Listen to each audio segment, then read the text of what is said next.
Buen día, niños, vamos a hacer dictado, que es cuatiana, en el cuaderno de dictado de guaraní. Van a poner la fecha, Asunción 22 de abril del 2020, Madre María, cuida a mi familia, es nuestra máxima, y abajo van a poner cuatiana. Yo les voy a dictar 7 palabras en guaraní. La primera es pujare, pujare.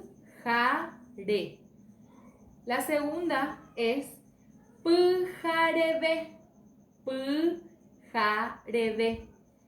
La tercera, osunu, osunu. La cuarta, amandau, amandau. La quinta palabra, kaaru, kaaru. La sexta palabra es ara, ara. Y la última es ok. Para ver si ustedes hicieron bien, yo les voy a poner acá las palabras en el orden que nosotros hicimos.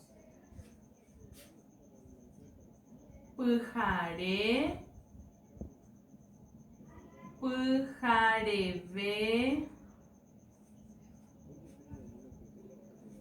osunu, amandau,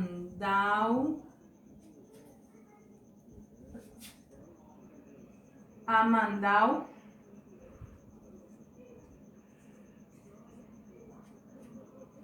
kaaru, ara y ok. Para que puedan verificar si hicieron bien su dictado. Hasta acá la clase de dictado de guaraní hoy.